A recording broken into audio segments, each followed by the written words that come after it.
노아와 홍수. 뚝딱 뚝딱 뚝딱 하는 소리가 들려왔습니다. 쉴 새 없이 뚝딱 뚝딱. 한 노인과 세 젊은이가 넷이서 망치질을 하고 있는 거예요. 노인의 이름은 노아이고 세 젊은이는 그의 아들이었는데 하나는 셈, 하나는 함, 또 하나는 야벳이라고 불렀습니다. 세 아들은 아버지의 일을 시중들고 있었습니다. 큰 나무를 베어 톱으로 자르고 켜고 해서 기둥이랑 판자랑 그런 걸 만드는 일이었어요. 그래, 그걸 가지고 넷이서 무엇인가를 만들고 있었습니다. 무엇일까요? 집을 짓는 걸까요? 마치 집과 흡사했습니다. 지체만큼이나 드높고 큰 것이었지만 그러나 그것은 집이 아니라 궤장 모양으로 된 큰 배였습니다. 100m도 넘을 만한 큰 방주였습니다. 네 사람은 벌써 오랫동안 이 일을 해왔기 때문에 이제는 거의 다 완성되었습니다. 그러나 과연 이 방주는 누가 타고 어디로 갈 방주일까요? 이 네 남자와 그들의 아내와 모두 합쳐서 8사람이었습니다. 이렇게 큼직한 방주에 겨우 이 정도가 탄다는 것은 너무 적은 인원이었습니다. 아마 이 밖에도 한 1000명쯤은 더 탈 수 있었을 거예요. 아니, 그보다 더 많은 사람이라도 탈 수 있었지만 그러나 다른 사람들은 타려 하질 않았습니다. 물론 누구나 한 번씩 이 큰 방주를 구경하라고 모여오긴 했지만 그러나 와보는 사람마다 깔깔거리며 웃기만 했습니다. 노아를 어리석은 바보라고 비웃었습니다. 이따위 방주를 타고 가다니 될 법이나 한 말이야? 라고 큰 소리로 떠들어댔습니다. 아니, 지금 이 육지 한가운데 있는 이 큰 방주를 도대체 어떻게 해서 물에다 띄운다? 노아는 모든 사람들에게 아니, 이 큰 물이 여기까지 들어와서 온통 이 땅 위 어디에나 물이 꽉 차일 거야. 하나님이 그렇게 말씀했어. 사람들이 너무나도 교만해져서 이제는 도무지 주님 말씀을 듣지 않게 되었기 때문이란 말이야. 그러니까 그때는 이 방주에 타고 있지 않은 사람은 모두 다 물에 빠져 죽게 될 거야. 라고 말했습니다. 그러나 아무리 그렇게 말했지만 미친 소리라고 모두들 배꼽을 움켜잡고 깔깔대며 웃어대기만 했습니다. 노아는 우치들만 말고 잘 좀 들어봐요 하고 호소하다시피 외쳤습니다. 하나님이 오만하고 건방진 너희들을 용서하실 수 있도록 기도해 보란 말이야. 그러면 너희들도 이 방주 안에 태워주실 거야. 그러나 모든 사람들은 큰 소리로 빈정거리면서 싫단 말이야. 기도는 무슨 기도야. 벌을 받게 되면 받아도 좋단 말이야. 우린 아무것도 무서울 게 없다니까. 이따위 거지 같은 개짝배에 누가 타느냔 말이야. 하면서 코웃음 쳤습니다. 모두들 이렇게 나쁜 사람들이 되어 있었습니다. 그 무렵에 이 땅에 살고 있던 사람들은 가인보다도 더 악한 사람들이었습니다. 가인은 그래도 저 끔찍스런 죄를 저지르고서는 벌 받을 것을 여간 무서워하지 않았지만 그러나 이 사람들은 조금도 벌 받기를 두려워하지 않았습니다. 마치 이 세상에 하나님이 어디 있느냐는 듯이 제멋대로였습니다. 하나님은 때때로 깨우쳐 주셨지만은 사람들은 조금도 관심을 돌리지 않고 하나님을 무시하고 비웃음치기까지 했습니다. 그러나 하나님은 웃을 수도 없는 일이었어요. 주님은 오랫동안 참고 참으면서 그 나쁜 사람들을 깨우치려 했지만 그러나 사람들은 아무리 해도 그 말씀을 듣지 않기 때문에 하는 수 없이 드디어 벌을 주시기로 한 거예요. 그래서 큰 방주를 만들도록 노아에게 명령한 거래요. 노아는 주님을 사랑하고 있었기 때문에 그래서 괴짝 같은 방주를 만들도록 한 거래요. 노아는 주님을 사랑하고 있었기 때문에 그 아내와 아들들에게도 벌을 주고 싶지 않았기 때문이었어요. 주님은 방주 만드는 법을 자세하게 가르쳐 주셨습니다. 방주에는 큰 문이 하나, 조그만 창문이 하나로 되어 있고 그 안에는 수많은 방들이 마련되어 있었습니다. 그리고 이 방주에는 지붕도 아주 튼튼하게 덮여 있고 틈새도 물 한 방울 새지 못하도록 완전히 잘 막았습니다. 망치 소리가 날마다 들려왔습니다. 뚝딱뚝딱 하는 망치 소리는 밤이 되어 사람들이 다들 잠자리에 들 때까지도 들려왔습니다. 날이 밝아져서 눈을 떠보면 벌써 그 소리가 들려왔습니다. 뚝딱뚝딱 하는 소리가. 그러나 이렇게 밤낮을 쉬지 않고 뚝딱거리는 망치 소리도 그 나쁜 사람들은 두른둥만둥이었습니다. 어느 날 드디어 연장 소리가 멈췄습니다. 이제 그 큰 방주는 다 완성이 된 거예요. 그런데 이때 그 방주에 타게 해달라고 모여온 게 굉장히 많았습니다. 그러나 그것은 사람들이 아니라 동물들이었습니다. 동물들은 2마리씩 암수놈 짝을 지어 모여왔습니다. 하나님의 부르심을 받고 온 거예요. 크고 작은 것들이 모두 다 떼를 지어 방주 안으로 들어갔습니다. 그래서 그 동물들에게 잠자리할 방을 배당해 주었습니다. 거기엔 벌써 동물들의 먹이도 마련되어 있었습니다. 그러나 그 나쁜 사람들은 그걸 보고서도 좀처럼 말을 듣지 않았습니다. 그러다가 노아의 말이 옳다고 생각했을 때는 이미 때가 늦고 말았어요. 이제 그 8사람도 방주에 올랐습니다.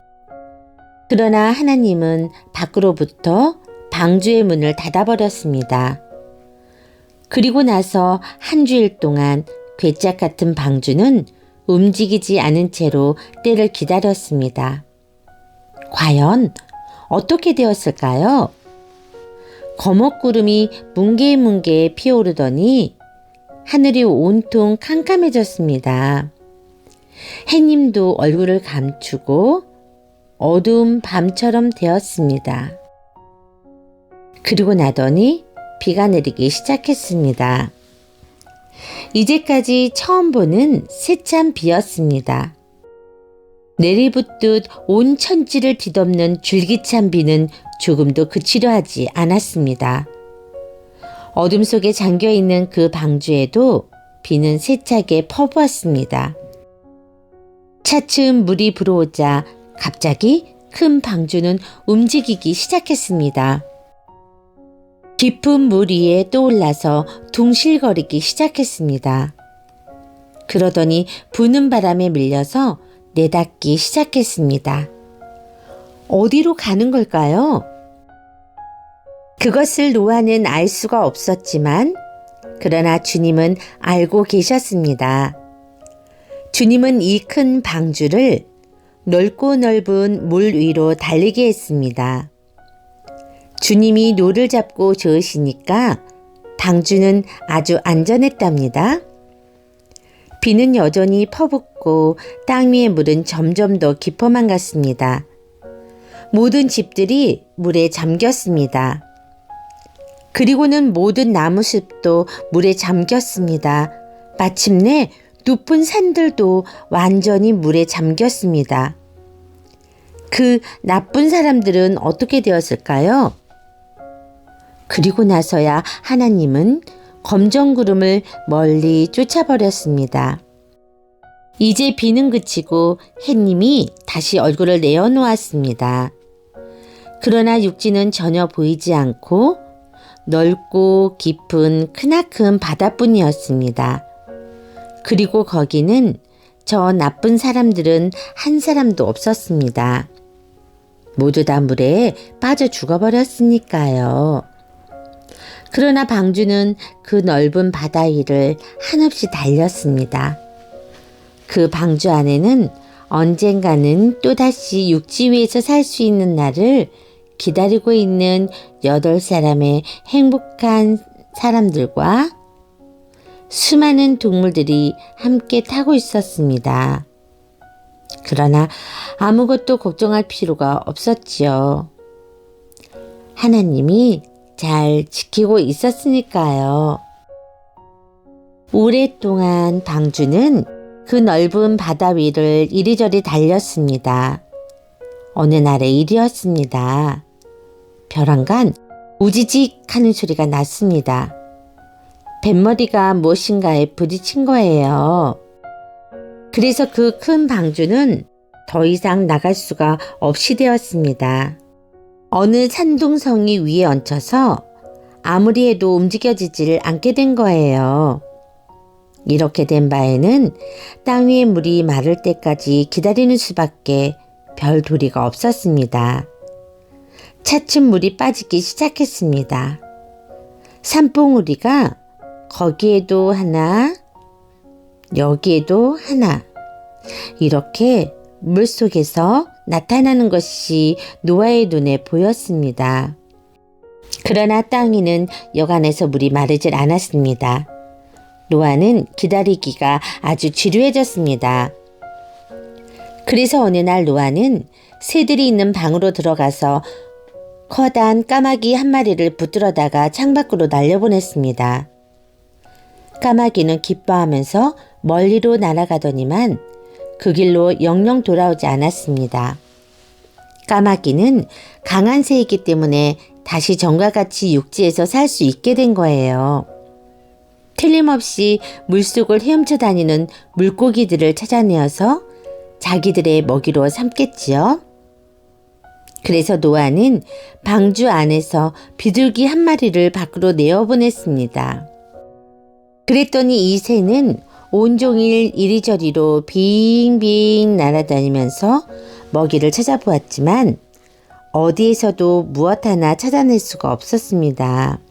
그러다가 밤이 되니 너무도 지쳐버려서 쉬름없이 돌아왔습니다.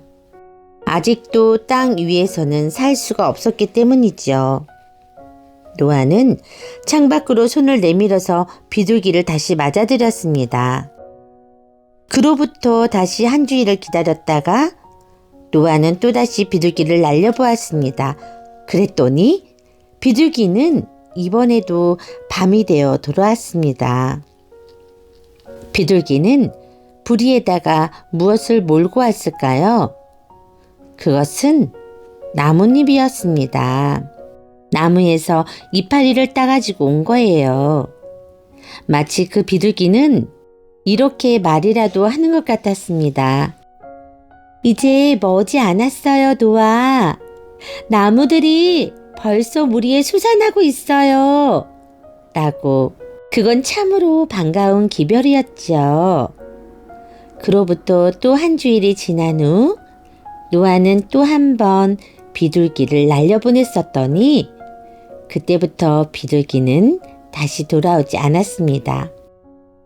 먹을 것을 찾아낸 때문이죠.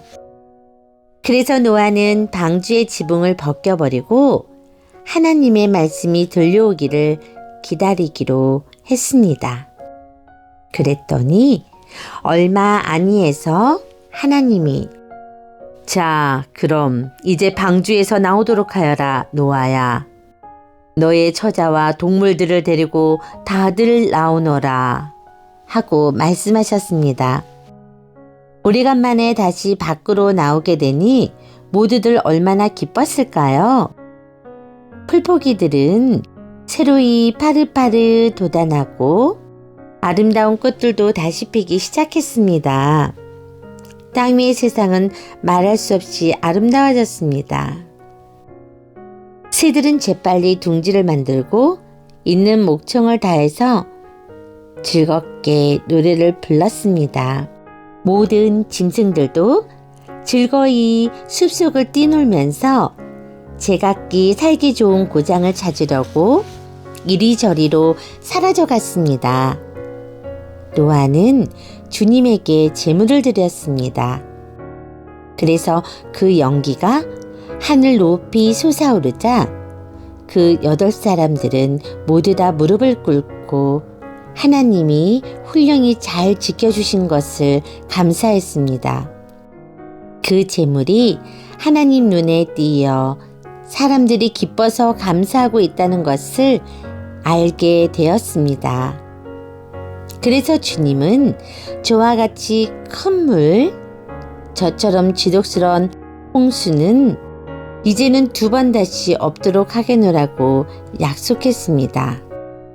그리고 이후로는 비가 내리더라도 겁낼 것은 없을 것이다. 비가 내린 후 하늘을 쳐다보면 구름 속에서 나의 무지개가 보이리라. 그래, 그 무지개는 이 세상이 2번 다시 그와 같은 큰 물에 휩쓸리는 일이 없으리라는 증거이니라 고 말씀하셨습니다.